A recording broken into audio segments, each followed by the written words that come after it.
It's 5:30, so let's get started. Welcome to DNSSD.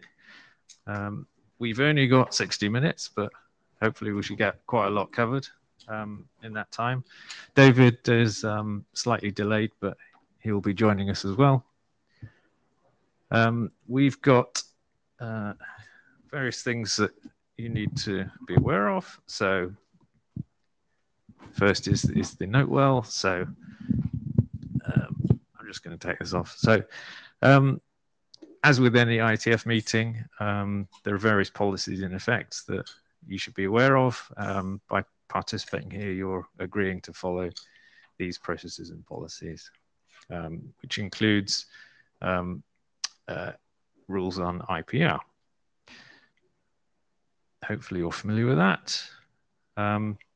For those of you who are here in person, quick reminders, please sign into Meet Echo, because if you're not, you won't be on the blue sheet. The QR code is up on the screen on the right, or you can just go to the agenda and join from there. Masks must be worn. As with previous meetings, you can take them off briefly while actively eating and drinking. And speakers can remove their masks as well.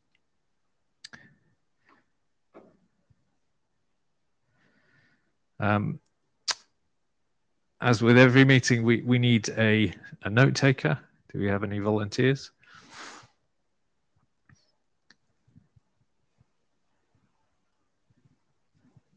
This is Stuart calling in remotely. I can take notes. That would be brilliant, Stuart. Thank you.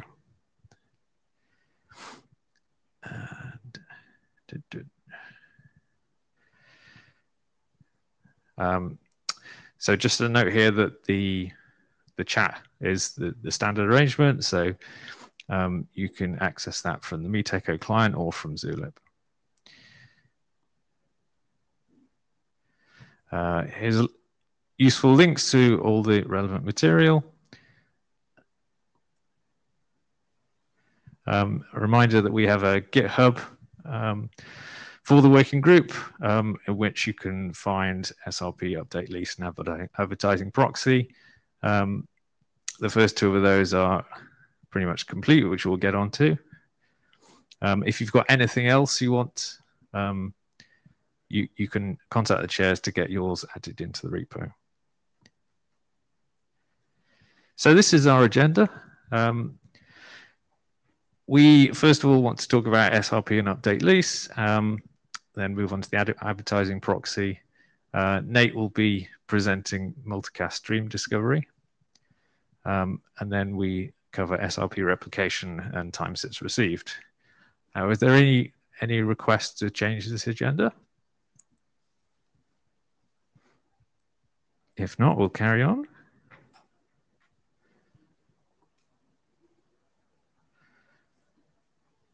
So this working group's been working, as you know, for a long time on SRP, which uses update lease. We had working group last calls for both of those. They completed. We consider they completed successfully. We didn't hear any objections. There were some changes. Ted, you've got some slides that describe those. Do you want a request to share those slides, or do you want me to drive them for you? Just in the interest of not challenging the technology, it's probably better if you drive. Okay, let me do that.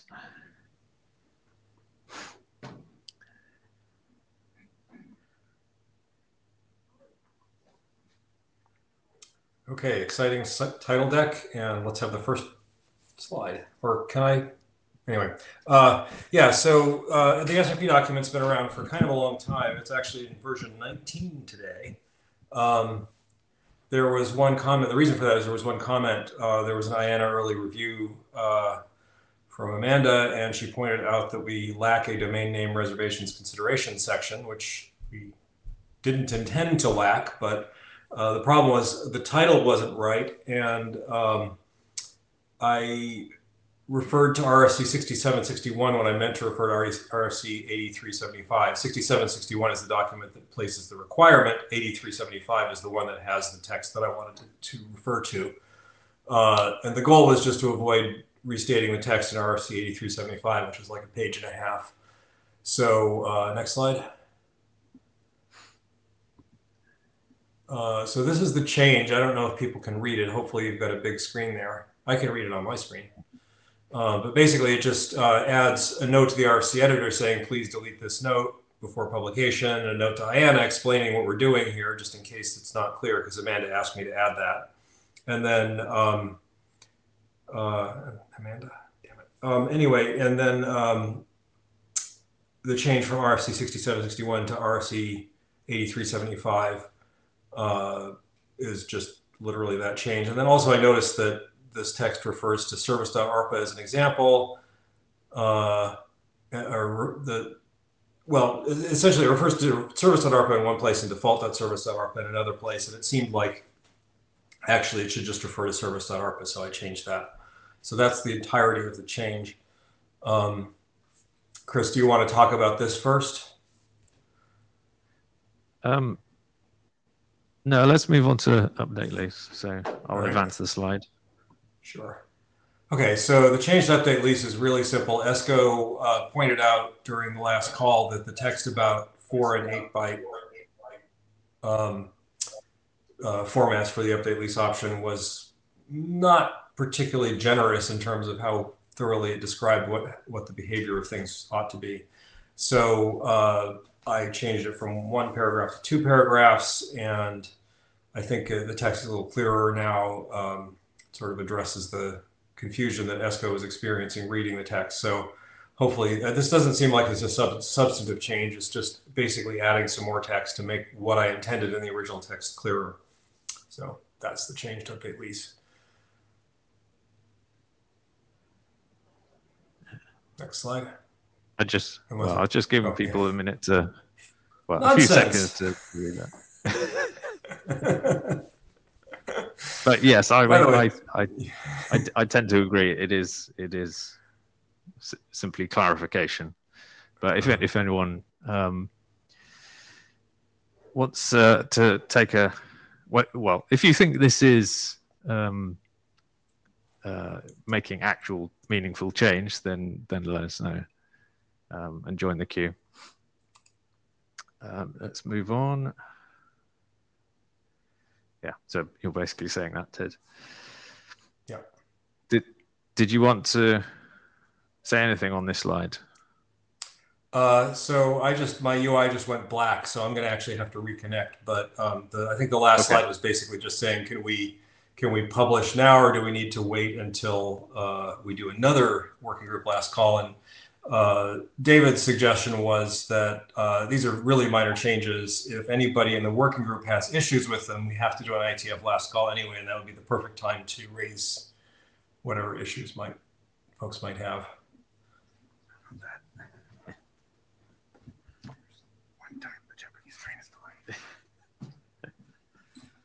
And with perfect timing, we have our other chair. Yeah, sorry everyone. I think I found the one train in Japan that was late. What'd I miss? Right. So, yeah. So we've just gone through those very final changes to the text of both SRP and update lease. So I've said that, these are editorial improvements mainly. So we've completed working group last call without any objection. So just an opportunity to anyone here to offer a view on whether you think this is ready. So please join the queue.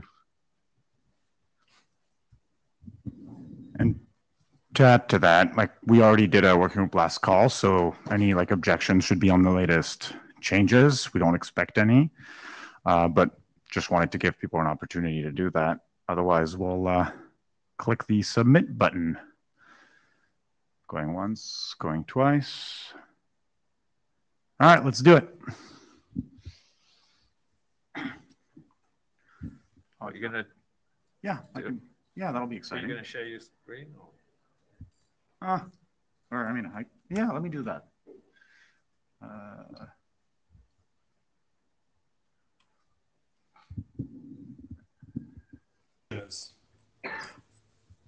So since we haven't heard any objections, so we think yes, we can finally submit these documents to the ISG. So we're going to hopefully show you that happening in real time.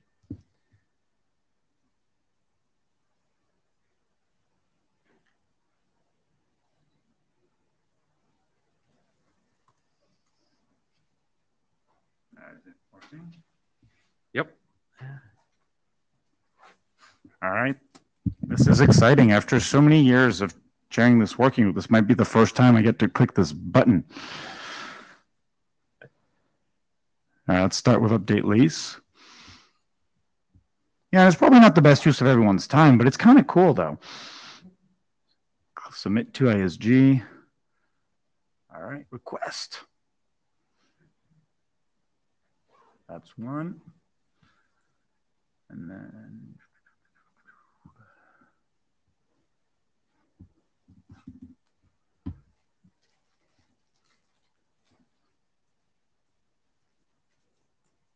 all right, and that is our AD in the room.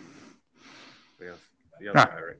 All right, well, we're watching you for next steps and we can chat. But thanks everyone. That was been a lot of years in the making. Yeah, since 2018. But yeah, all right, moving on to new things.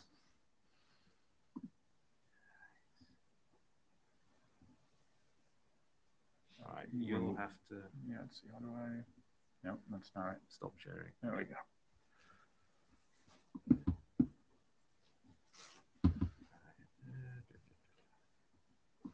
So I'm going to go back to the agenda.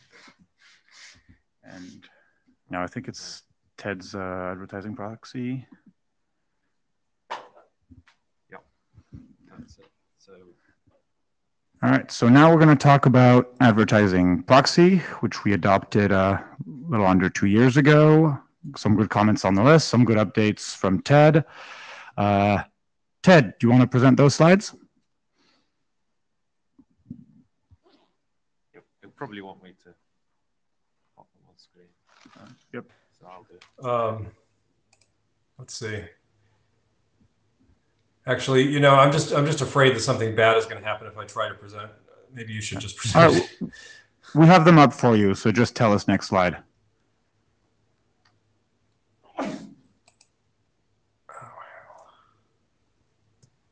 Yeah, we can see them in the room. Can you see them, Ted?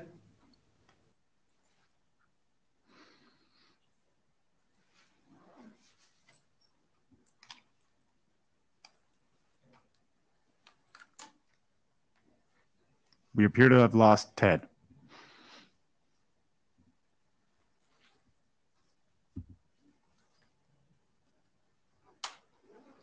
Let's just have you present and I'll tell you when to move. Perfect. Go ahead.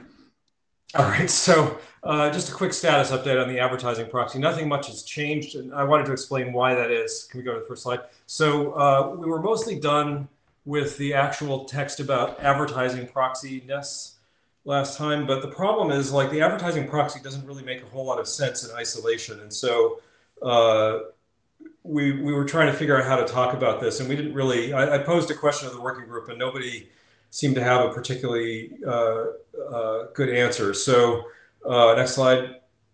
As a consequence, we're stuck in scope creep, which is that, you know, originally we were just going to say, okay, advertising proxy, you've got this database of stuff, you're going to advertise it using MDNS, end of story. But without context, it didn't make a whole lot of sense. And so we started adding information about, like, how SRP works with it and how you know, it interacts with general resolver functionality, because if you've got an SRP server, that's on port 53. So anyway, the result of this is that the document got a little bit bigger as we started to address that, and then we got into this scope creep place where we wasn't sure where we weren't sure what to do. So the question is, like, obviously we need to talk about all of this stuff, but is this the right place to do it? Next slide. So having gotten no particular advice from the working group on this last time, this time when I was sitting down thinking about what to do next, I thought, you know, maybe we should, like, this is the problem we always have with big documents is, well, we should split the document.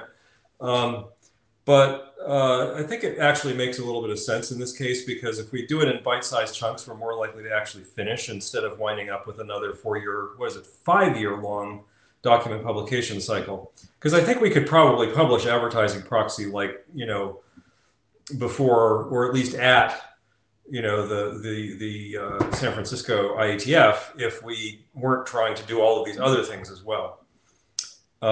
So the idea is maybe we should have some combination of this set of documents. Something talking about, obviously advertising proxy is just like, you've got a database, you're advertising the contents of that database using MDNS. And then like what happens with port 53, I mean, I could go over the detail slides, but there's basically the unicast service, which is like port 53. There's how do hosts interact with the unicast service. There's maybe how do we plumb things so that the unicast service works on a stub network. And then there's how do we plumb things so that the unicast service works on a home network with a CE router that supports it, and possibly how that interacts with the stub routers that support it.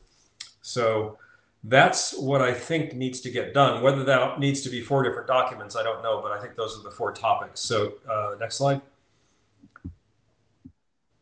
So basically the unicast service is just like, you know, everything that happens on port 53, probably talks about the advertising proxy, but doesn't need to describe it on a protocol level. The context of it is it's probably on a CE router, could be on a stub router, etc. So this should be, you know, we already basically know the answers to all of these questions. So writing this document should be easy. Next slide.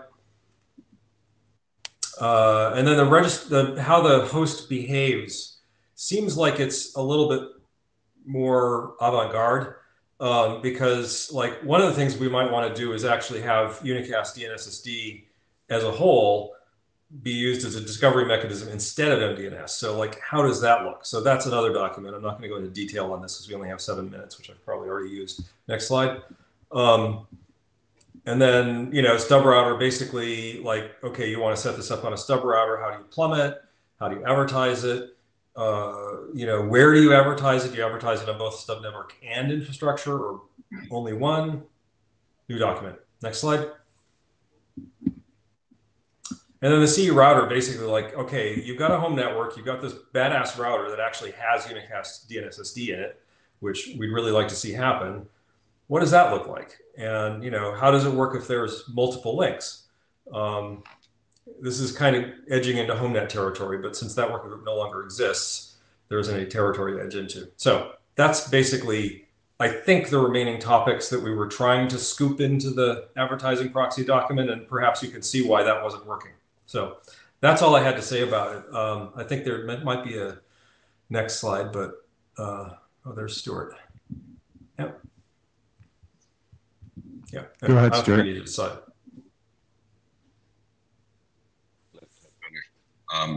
So I think you're right, Ted, that the supporting documents would be really helpful. Thank you for volunteering to write them. I know you're super busy already. I will do what I can to help with that, but I'll also throw out the invitation to the rest of the room. This work is really important. This is being used by Thread. This is being used by the new Matter Home Automation Standard. So this is important stuff. So Ted and I can do it, but we've been taking the lead on this for a long time. So anybody else who wants to get involved in this too, speak up, and we can get you onboarded to help co-author the documents. We do actually have, and this is not to go against what Stuart just said, because I agree, it would actually be good to have more of. We do actually have one other person from a router vendor company who's going to, I think, participate in this. So the working group chairs need not panic. This is not going to be an Apple-only process. Oh, there's Esco. Oof, thank you, Ted. Yeah. Esco, go ahead. Yeah. I also am reminding myself here that I also volunteered for some of this work, the last IETF meeting. Sorry, I haven't started yet. Thanks, Esco. So I don't think we need to go into any more detail than that. I just wanted to basically give the working group a status update. Thanks. Does anyone have other questions, comments, musings?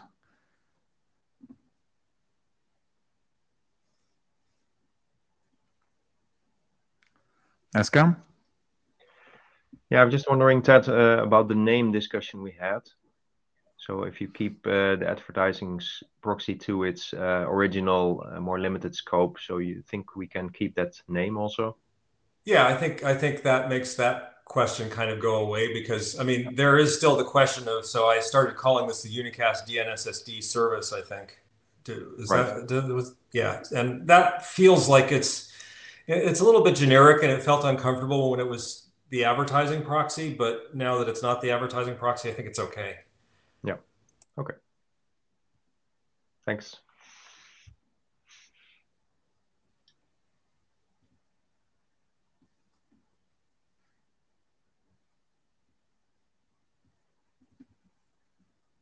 I guess we should move on to the next item.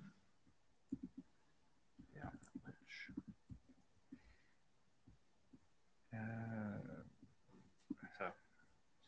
From Nathan? Yes. Yes, come on.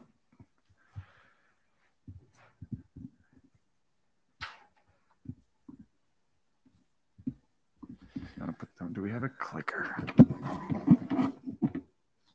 I guess not. We can just do next slide. Tell us when you want us to move on. Sounds good. All right. Good afternoon, everybody. My name is Nate Karstens. I'm with Garmin and the National Marine Electronics Association, part of the OneNet committee. Next slide. I'll just check, was the audio level okay? I'm not sure. Take the mic off the stand. That way you can speak directly into it. They're a little quiet. Yeah, that's easier that way. Thanks. Is this better? Yeah. Okay, so I want to talk a little bit about marine networks, which are maybe different than what most folks are used to working with. So this is kind of an example diagram here where we'll have a couple of displays and a couple of different types of sensors there. They may contain different sensors of a given class, like radar, sonar, environmental sensors like temperature, engine sensors, any number of different things. What we want on these networks is we do not want a central point of failure on there. So we don't run a DHCP server. We rely entirely on Slack to do link local addressing on that. And then also our users expect plug and play operation. So we don't have an installer that can come in and configure everything typically. And even if we did, the amount of knowledge about IPv6 is fairly limited in the industry so far. So there's kind of two parts to this. There's another document that's working through the PIM working group, and that goes into how do we assign IP addresses, multicast IP addresses to the different streams that we have that are being transmitted from the radar, sonar devices, et cetera.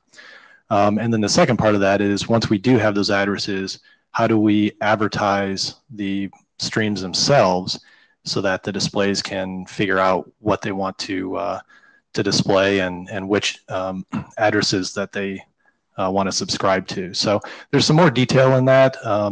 Presented that in the PIM working group this morning, so you can check out the YouTube video on that if you're interested, or come up and talk to me afterwards. So next slide. So the proposal here is called DNS-based multicast stream discovery. And the idea is that the networks, they use a method to dynamically allocate the multicast addresses. And then like DNSSD, this uses PTR, SRV, and TXT records to describe the service. There's a new special use domain called mcast.arpa that we're proposing. And that is used in the A and quad A records to indicate that the host name is mapped to a multicast stream. And so this is kind of the idea we want to populate with this, is that to our knowledge, traditionally the A and quad A records are meant for unicast addresses only, and that this would be for a multicast address using that MCAS.ARPA. Now, based off of some comments from Ted on the version of the document, I updated a second version last night that changes this. It used to be just a .mcast, and now it's a .mcast.arpa. But it also points out that networks with their own domain could potentially publish A and quad A records for their own pre-assigned multicast addresses. So there's nothing in this that limits it to a local multicast domain area there. Next slide. So the other thing that the document lists is some other requirements that are in some cases are somewhat obvious, that with multicast, you need to have UDP. So the second label in the service portion of that service instance name has to be _UDP. And then unlike traditional DNSSD, which can use ephemeral or dynamic ports for the services that they're offering, multicast has to be use some sort of pre-agreed port. Typically, you might get an assignment from IANA on that, or I think what happens often in the case of kind of self-designed networks is that you would just agree to some sort of multicast port, possibly in the ephemeral range. So either one is acceptable according to the draft that we currently have there. But it does point out that the PTR records for reverse lookup must reflect the chosen multicast address. So we'll see that in an example on the next slide. So in this example, we have the Ethernet MAC address, and that's used to generate a link local address using the Slack mechanism. And from that, it creates a link scoped IPv6 multicast address. I think that's RFC 4489 that talks about that. And then that's what it uses to transmit with. And then it's got a example, host name of example. And then it's just got just a generic heartbeat service called heartbeat.udp.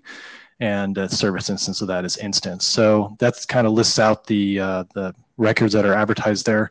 The highlighted line there, that's from the ZeroConf document that I described from the PIM working group. So we'll just kind of skip over that right now.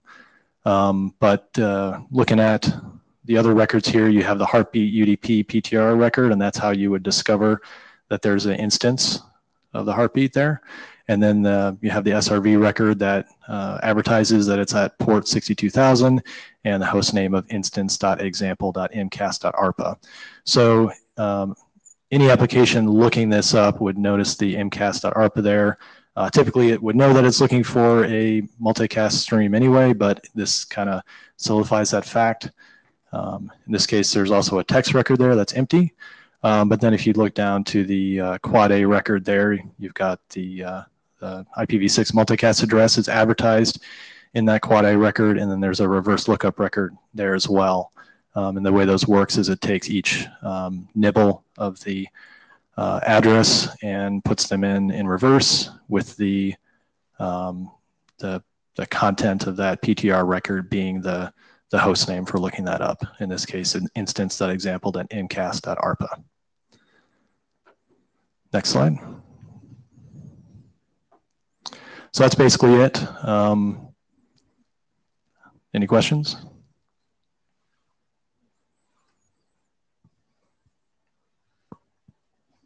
Ted, go ahead.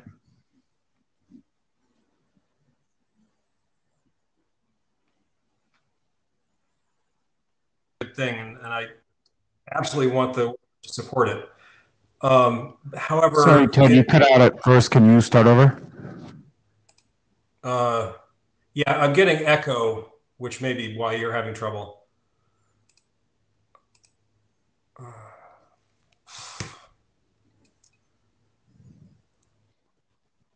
Oh, looks like Ted's offline. Let's take Stuart's question and then we go back to Ted.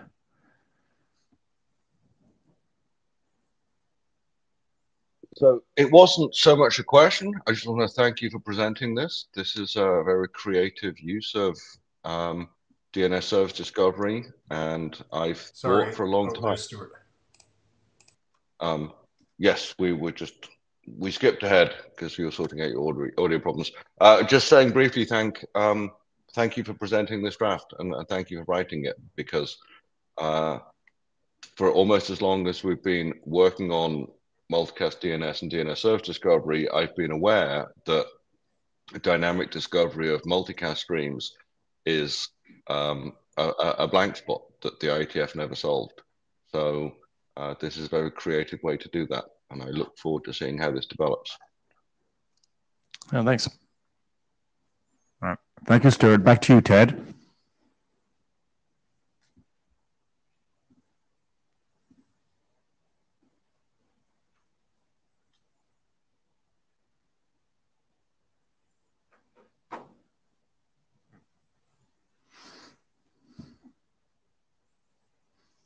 If you're speaking, you're muted.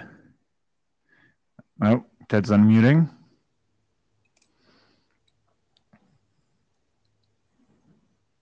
We can't hear you.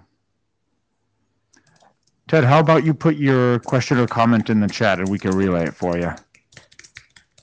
Oh, I think we can hear your keyboard now.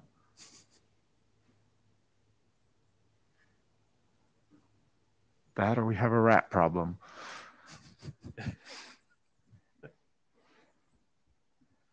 He stopped sending audio. All right, looks like Ted's having meet echo problems. All right, please put it in the chat, Ted, and we'll relay it. For me to talk, I've been having issues with audio. I apologize.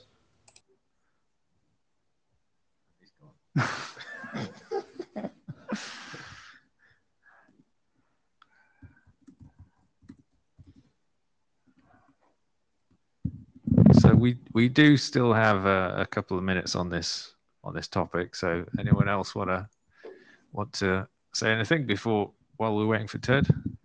A question for the group. If I could get a show of hands for who's read the draft in the room?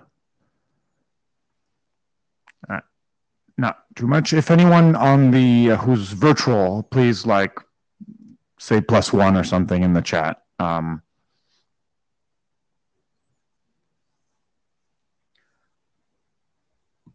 All right. Based on this, I would say this is really interesting. So thank you for presenting. I think we'd probably want more discussion on our list before we consider adoption. We'll have to also sync up with our AD to double check whether this is in charter or not.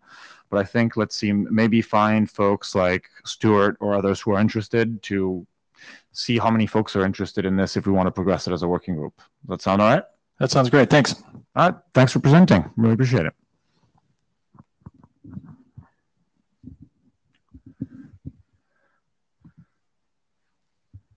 Next up is Ted again, which, uh-oh.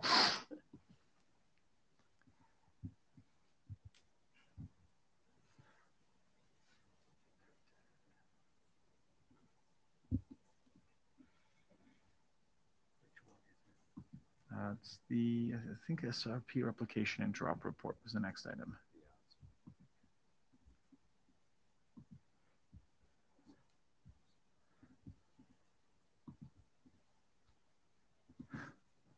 Given that we have lost Ted, Stuart, would you be by any chance able to present, or Abton or Jonathan? I don't know if they're here.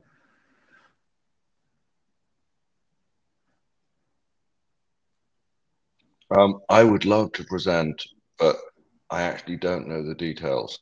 I know that last week when Ted was in Cupertino, probably people don't know, Ted is an Apple employee, but is a remote Apple employee. And when he was in California, he went to Google and he and Abtin worked. And I was actually looking forward to hearing the report on how that went. So unfortunately, I cannot give details. I know that Ted suffered power outages in the storms last week that have been affecting lots of places.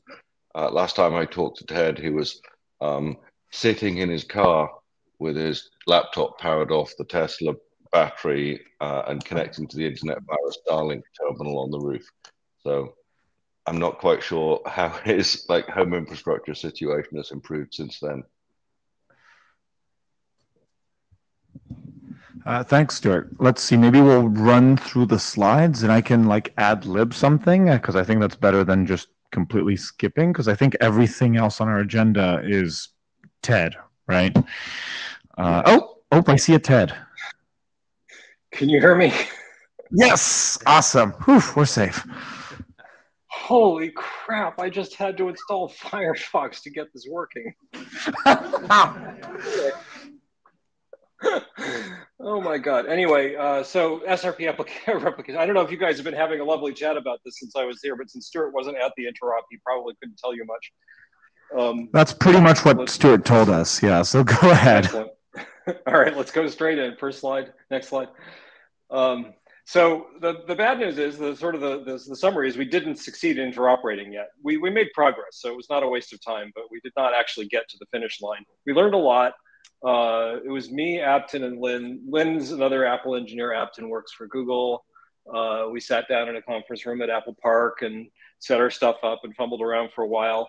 Turned out the big problem that we sort of wrestled with during this particular interop was actually the service discovery, not perhaps surprisingly, getting DNSSD to do what we wanted became a topic. I mean, it is surprising in a sense. It should just work, but we're kind of being clever about how we're using DNSSD to start up the protocol. And so there was just a bunch of that kind of stuff that we had to deal with to get to the point where we could exchange packets. And then once we got that working, we found that there were some issues at the transport layer. And so we spent a bunch of time figuring that out. And bottom line is we ran out of time. We had some really good discussions. We didn't actually succeed in exchanging any protocol packets. Next slide. So the service discovery stuff, this is something we've been noticing also in live testing. The service discovery stuff is non-trivial. Getting it right, because we're doing with the SRP replication protocol, we're doing some fairly fashion forward stuff. And we use the service discovery advertisements as a way for the SRP servers to rendezvous with each other. And making that work turns out to be, it's not super hard, but we just have to really think it through carefully. And we did a fair amount of that discussion during the interop, and I have some notes about that you'll see later. Next slide. Some issues. So these are actual protocol notes. We were talking about so we're using DNS push, and DNS push is about long-lived DNS, or it uses DNS stateful operations, DSO, as a transport. And one of the things that DSO gives us is the ability to notice when things aren't working or aren't proceeding. And so I don't want to go into too much detail, but basically I just wanted to give you a flavor of what the discussions were that we had, because it would have been nice if we'd had more working group participants there, but since it's not a working group doc yet, that didn't happen.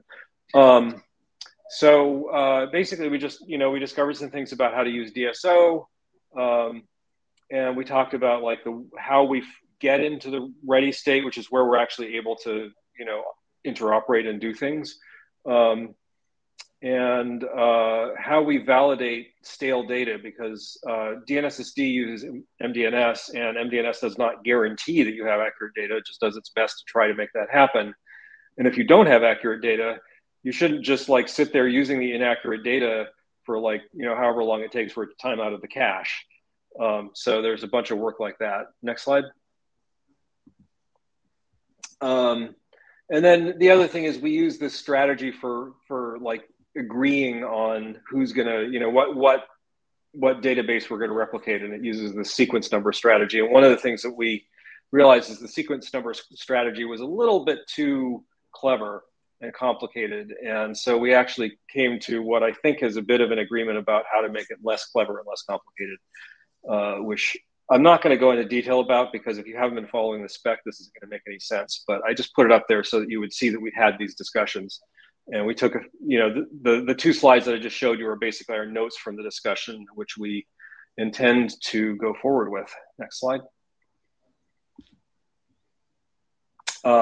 And so we're planning on having another interop, might be in April at the thread group meeting. If not, it'll probably be in May next time I'm out in California. So hopefully we'll actually do some interoperating. Be nice to have some more working group people participating in this, and you'll see another slide about that next, coming soon.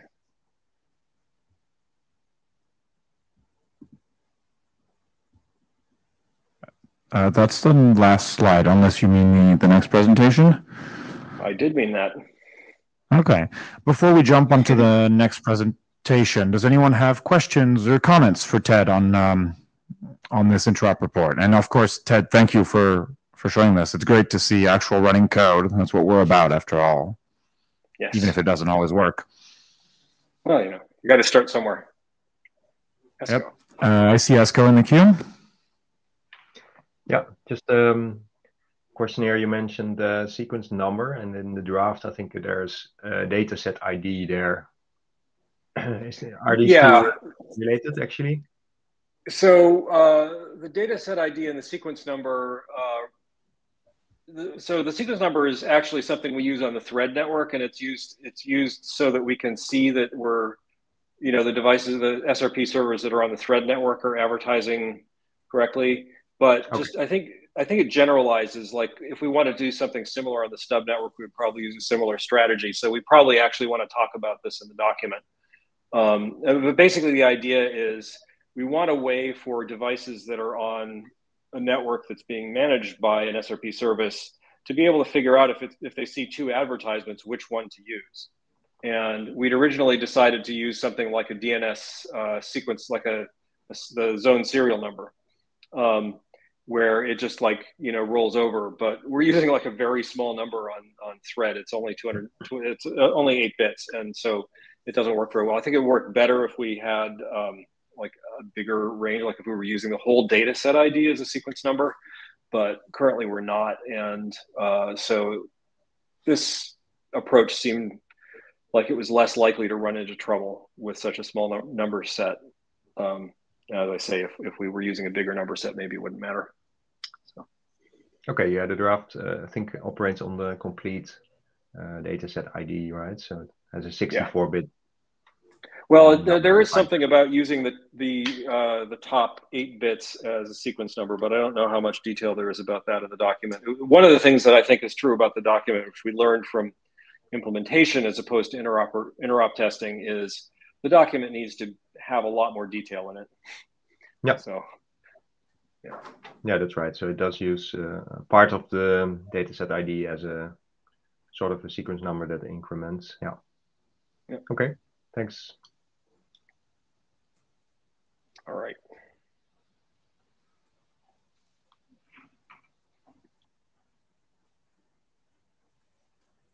Do you want to pull up the other slides? Thanks.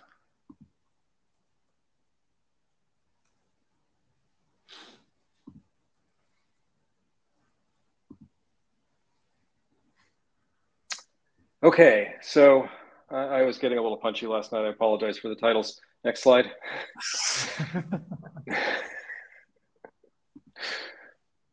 Okay, so basically this slide is about working group adoption of the replication document and the TSR document. And so I just wanted to quickly go over why we want these. Next slide. So in the case of TSR is time since registered, I think, or time since received. I can't remember what the acronym stands for. But basically, what it does is it allows us to say when we got the update. So with SRP, the most recent update obviously is the most authoritative. We don't have the concept of an authoritative zone that's got a serial number that's incrementing. And so we need some other way to make sure that we don't, first of all, that we flush stale data, and secondly, that we prioritize good new data. And so we were thinking about, you know, reliability when you're trying to have this sort of ad hoc SRP service that's running on your network. And there's 2 ways it could run. One is you've got SRP replication. The other is you don't. If you don't have SRP replication, you still want it to work. And to make it work, you can use SRP to make sure that you don't continue to advertise stale data when you receive new data on a different partner. So you've got two advertising proxies. Client registers with one, later on it registers with the second. The data on the first one is still valid, its lease hasn't expired, but the data on the second one is newer and more correct. And so with TSR, the newer data wins. That's what gets advertised. Without TSR, the stale data wins, which is like really bad outcome. Basically, it means that some device that's advertising is maybe going to be unreachable for some period of time, like an hour, which would be very bad. So, so that's without SRP replication. With SRP replication, things get a little bit better because we recover more quickly, but you can basically have the same scenario during the synchronization period where the first server has its data, but it hasn't propagated to all the other ones. You can wind up having conflicts, and this can produce problems, which I'll describe on the next slide. The problems are basically two. One is the stale data, and the other is one of the ways we deal with stale data, or really with name conflicts, is we change names. And so now you've got a service that registered under name A. It somehow finds itself conflicting with itself because you've got two SRP servers. And so we wind up renaming that device. And so now it shows up with two different names, and the stale data is on the old name and the good data is on the new name. And so now we have to go through all of the names and pick the one that actually works. And it really sucks. I say this from an implementation experience. So as I say at the bottom of the slide, it makes IoT really hard, and we don't want that. So TSR, I think, really makes life a lot better when you're doing multiple SRP servers, which you generally want to be able to do. Next slide. And then replication. Why do we want replication? It seems kind of complicated, right? The problem is, what we'd really maybe like is for the infrastructure to act as an authoritative DNS server and take SRP registrations, and then we wouldn't have this issue. Eero actually does have an SRP server, but they're not really acting in the way that I just described, and so it doesn't actually solve the problem. We want it to not just be Eero that's doing this. So anyway, the general experience we have is that devices that do this are home speakers and things like that. The Apple HomePod, for example, Apple TV does it. These aren't devices that people think of as infrastructure devices. They think of them as just devices that are sitting around. The reason we use them is because they're on all the time, usually. But there's no guarantee the users aren't going to power cycle them, or they might have the TV room on a light switch, so it's acting as your thread server, for example, and then you turn off the light switch, and you better hope that one of the speakers in the other room is still working. So SRP replication allows us to ride out these kind of events. And that's really the purpose of having it. Next slide. So I think I talked about the authoritative name service thing. It's just basically SRP is trying to replicate an authoritative name service on very unsteady ground. Ted, if I may, I just wanted to add a comment. Yes. You mentioned Apple TV and HomePod. I don't want to make this sound like it's only Apple things. The Google Home Hub does it. The Nanoleaf LED light panels do it. As you said, Eero is supporting this. So we're getting into the situation where a user today, if they've got a home IoT setup, could accidentally have 4 or 5 available SRP servers, which is great for redundancy, because as you say, if one gets unplugged, there are other ones to take over. And that's why having them coordinate is important. Yep. So anyway, thank you for that clarification. Yeah, I'm a little sleep deprived, and so I apologize for any inaccuracies. So next slide. I think there's a next slide. Yeah, so I would like the working group to adopt this work. I think, we've seen that there's interest, I don't know if maybe some people will come to the mic and say they're interested, but certainly there's at least 3 people interested who showed up for the interop, and I think there's more. So I think it would be good work for us to do. So thoughts? All right, queue's open. Any thoughts, comments, questions? Esko, go ahead. Yeah, Ted. So one question I had on draft about TSR. So I think the idea is that the server then sends the TSR option in answers, basically, so that the client can understand that extra option if it. No, actually, TSR is used so that different MDNS registrars can figure out who has the most recent data. The client doesn't see the TSR record, and we did that on purpose. We don't want the client to have to be doing something new. We felt like it was reasonable for advertising proxies to be doing something new. Mm-hmm. And so essentially the advertising proxy uses the TSR record in what's called a probe packet in MDNS to say, I'm sending out a probe, this is the new data, here's the TSR on it. If you have similar data that also has a TSR on it and it's older, please flush it rather than arguing with me. Yeah, right. So the idea is that the multiple registries basically keep approximately the same time or so that they can. Good point. No, so we actually use the time of sending the packet. Yeah. So the TSR in the packet is relative, not wall clock time. So relative. Yeah. Oh, that's so there's potential for, like, if we get two SRP replications like a couple seconds apart, we could have an issue, but that usually doesn't happen. So. Yeah, that's a rough. Since when did it happen? Oh, I think that's very good as a way to basically solve this issue, because I know we have hit it already. I think the issue of multiple not yet synchronized registries. Yep. Okay, and then for the other one, SRP replication, I think it's also very, very useful, especially in the IoT use cases that you mentioned. Yeah, the only thing is that, of course, replication is not typically an easy problem to do. Synchronization, it has been happening already for decades, and it still goes wrong occasionally. I think the thing is, if you scale up with the number of devices, so the question is, how could you make sure that you can support it for many devices, or is there a kind of maximum for application? If you say 5 devices on the same link that can replicate with each other, it could still work, but what if it's even more? Does it still scale like that? Yeah, so I mean, these are exactly the kinds of questions that make me want to bring this document to the working group and not just privately publish it, because I agree with you.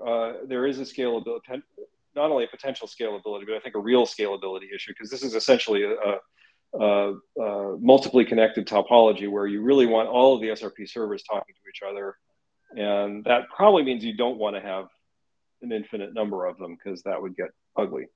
It works fine with 5, but this is something we should be evaluating. So that's why I want to adopt it. Yeah, okay. Sounds good.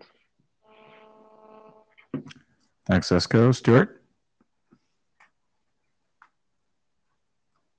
Just wanted to briefly thank Ted for presenting all of this. He said he's sleep deprived, and I'm not surprised. It's 2 a.m. here in California, which is not pleasant for me, but it's 5 a.m. for Ted.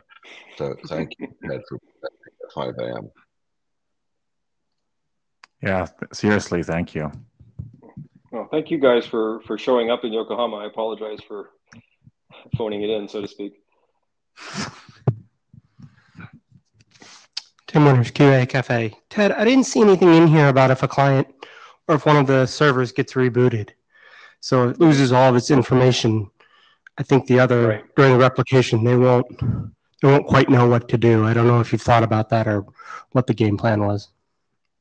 So basically, that's the whole, how do we rendezvous question, which I, definitely would love to have your eyes on, Tim.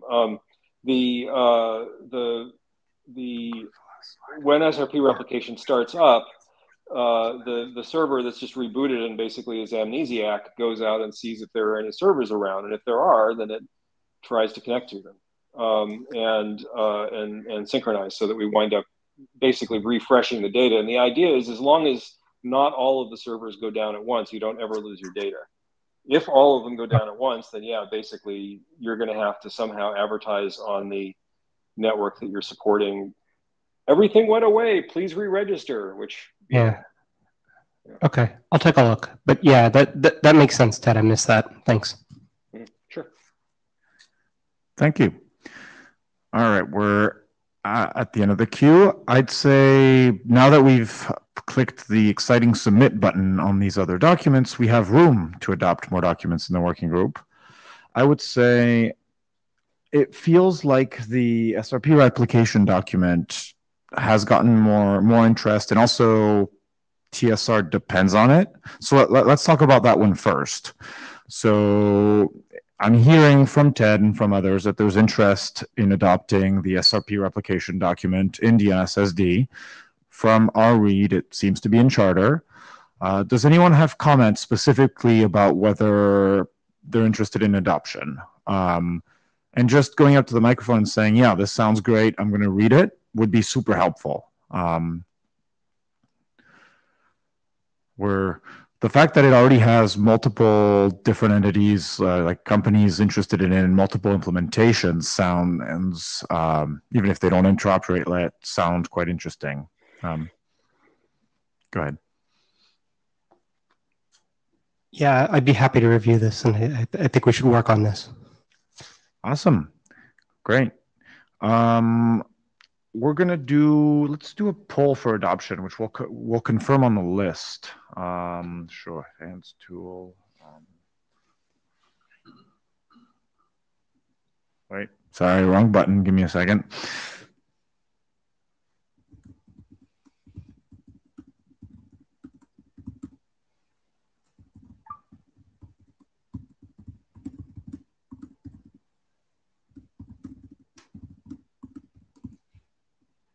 All right, so should we adopt the SRP replication document? Click the raise hand button to say yes, click the do not raise hand button to say no.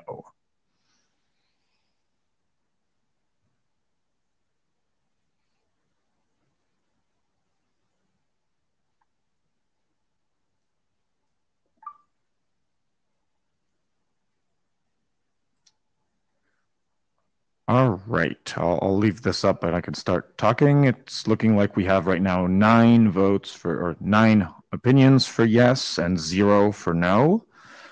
So it's sounding like there's interest for adoption here. So we're going to confirm that on the list, but we're in good shape for this one. I'm going to click the end session. Okay, for the other document, the TSR, only has Apple authors, which, as we discussed in our past working group meeting, we want to avoid because that creates difficulties when Apple employees have a crunch time during release schedule. I don't know what you're talking about. Yeah, I don't either. They've wiped my brain since. Yeah. So how about Ted? I'll leave you with an action item to find a co-author with a different employee on their name tag. And once that's the case, we'll discuss adoption on the list. How does that sound? Sure. Sounds good. Awesome. Looks like we're pretty much at time. Any final comments or questions that folks want to say? Otherwise, we can wrap up. It's been a good meeting. We submitted 2 documents for publication. We're on our way to adopting another. It's good work. Thanks everyone for joining, especially folks joining in the middle of the night. Much appreciated. And we will see you all on the mailing list. Cheers, everyone. Thank you. Thanks. Bye, everyone.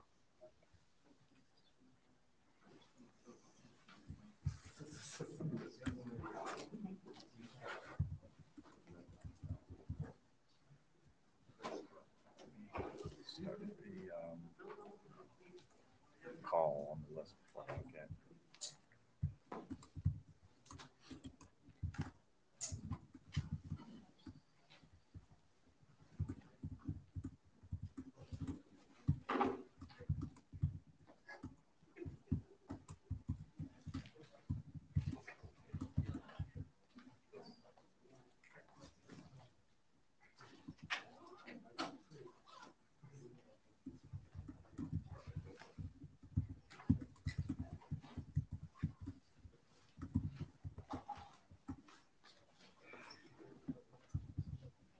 Okay. We have.